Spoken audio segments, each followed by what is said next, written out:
Haber demostrado, explicado y aclarado la verdad de la doctrina católica mediante la interpretación legítima y diligente de los libros sagrados es mucho ciertamente.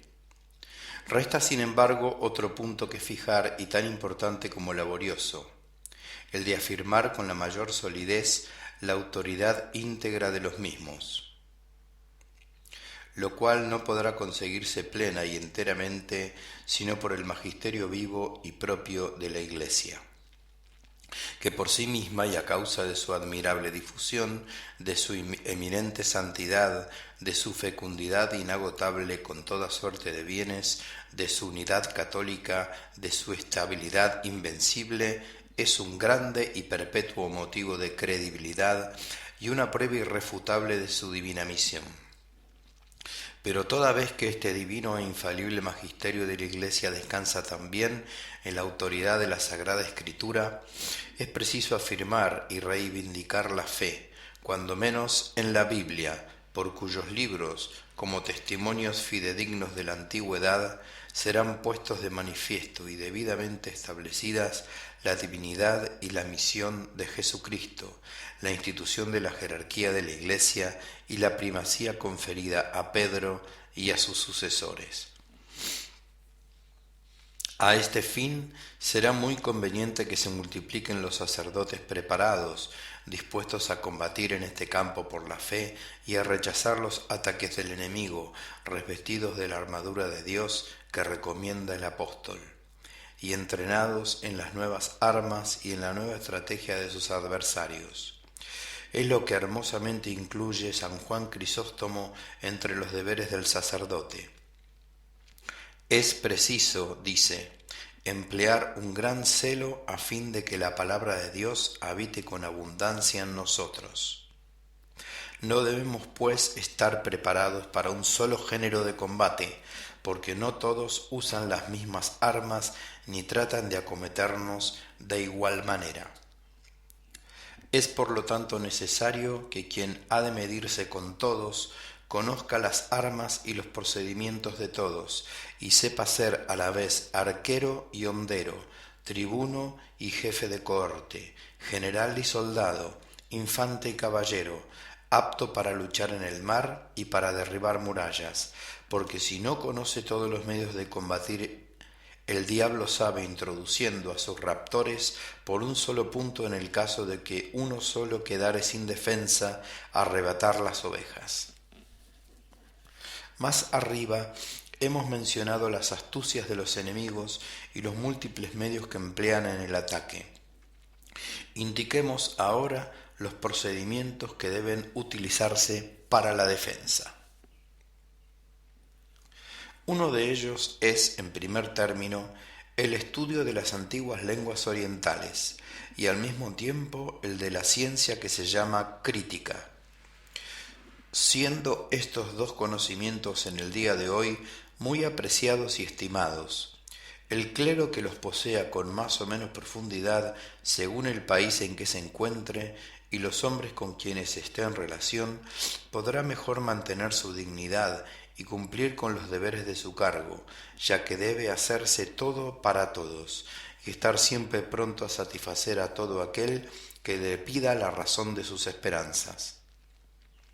Es pues necesario a los profesores de la Sagrada Escritura y conviene a los teólogos conocer las lenguas en que los libros canónicos fueron originalmente escritos por los autores sagrados. Sería también excelente que los seminaristas cultivasen dicha lengua, sobre todo aquellos que aspiran a los grados académicos en teología. Debe también procurarse que en todas las academias, como ya se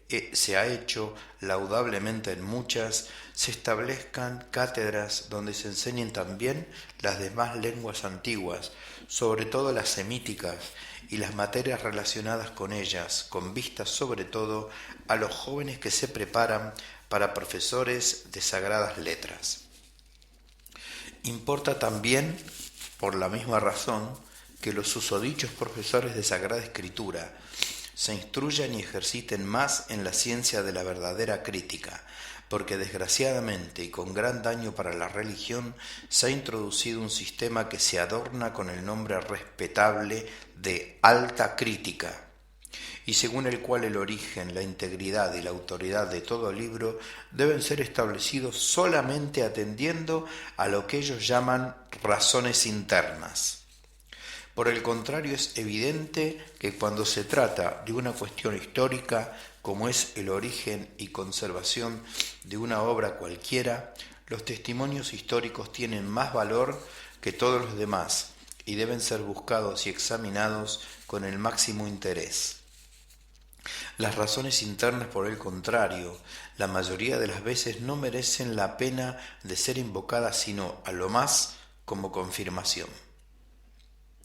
De otro modo surgirán graves inconvenientes. Los enemigos de la religión atacarán la autenticidad de los libros sagrados con más confianza de abrir brecha.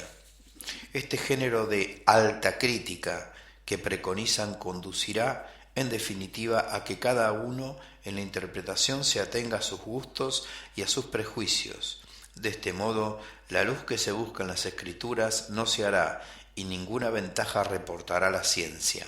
Antes bien, se pondrá de manifiesto esa nota característica del error que consiste en la diversidad y disentimiento de las opiniones, como lo están demostrando los coríferos de esta nueva ciencia, y como la mayor parte están imbuidos en las máximas de una vana filosofía y del racionalismo, no temerán descartar de los sagrados libros las profecías, los milagros y todos los demás hechos que traspasen el orden natural. Hay que luchar, en segundo lugar,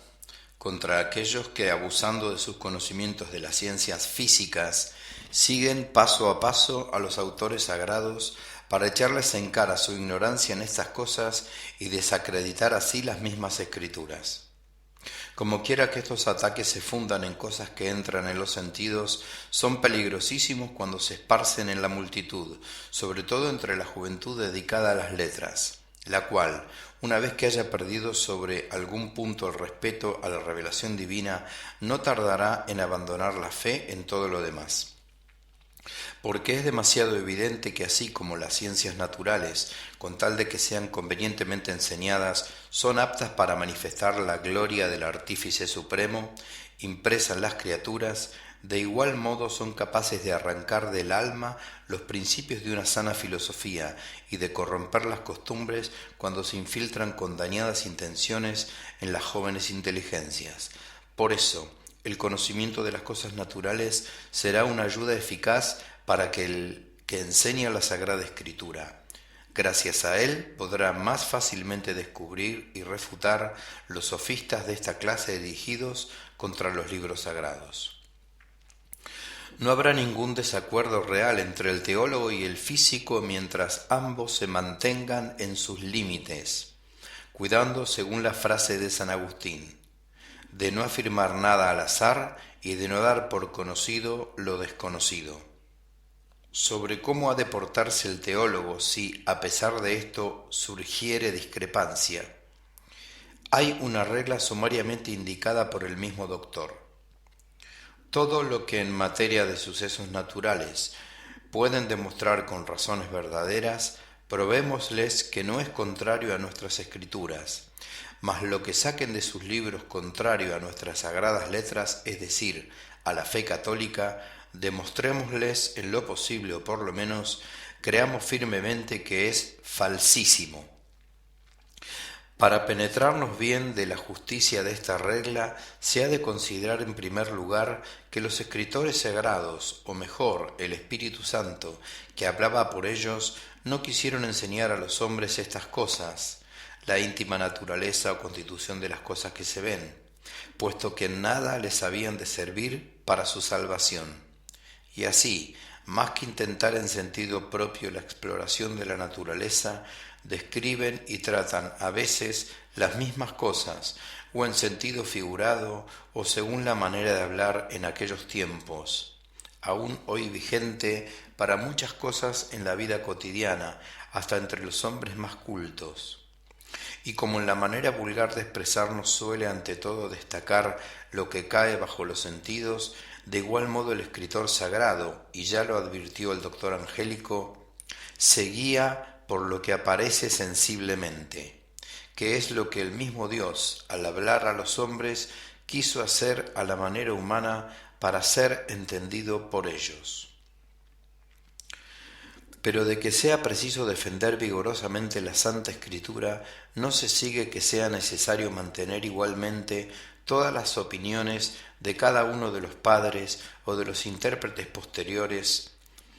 han sostenido al explicar estas mismas escrituras, los cuales, al exponer los pasajes que tratan de cosas físicas, tal vez no han juzgado siempre según la verdad, hasta el punto de emitir ciertos principios que hoy no pueden ser aprobados, por lo cual es preciso descubrir con cuidado en sus explicaciones aquello que dan como concerniente a la fe o como ligado con ella, y aquello que afirman con consentimiento unánime, porque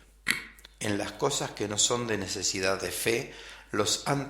santos han podido tener pareceres diferentes, lo mismo que nosotros, según dice Santo Tomás,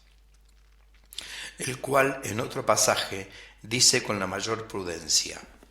por lo que concierne a las opiniones que los filósofos han profesado comúnmente y que no son contrarias a nuestra fe, me parece más seguro no afirmarlas como dogmas, aunque algunas veces se introduzcan bajo el nombre de filósofos, ni rechazarlas como contrarias a la fe, para no dar a los sabios de este mundo ocasión de despreciar nuestra doctrina.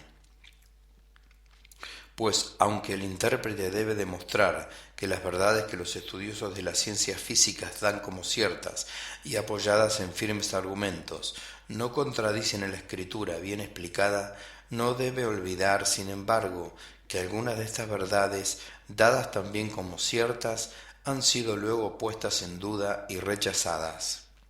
Que si los escritores que tratan de los hechos físicos traspasados los linderos de su ciencia invaden con opiniones nocivas el campo de la filosofía, el intérprete teólogo deje a cargo de los filósofos el cuidado de refutarlas. Esto mismo habrá de aplicarse después a las ciencias similares, especialmente a la filosofía.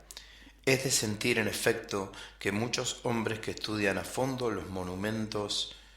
de la antigüedad, las costumbres y las instituciones de los pueblos, investigan y publican con grandes esfuerzos los correspondientes documentos, pero que frecuentemente con objeto de encontrar errores en los libros santos para debilitar y quebrantar completamente su autoridad, algunos obran así con demasiada hostilidad y sin bastante equilibrio, ya que se fían de los libros profanos y de los documentos del pasado, como si no pudiese existir ninguna sospecha de error respecto a ellos, mientras niegan, por lo menos, igual fe a los libros de la Escritura, ante la más leve sospecha de error y sin pararse siquiera a discutirla.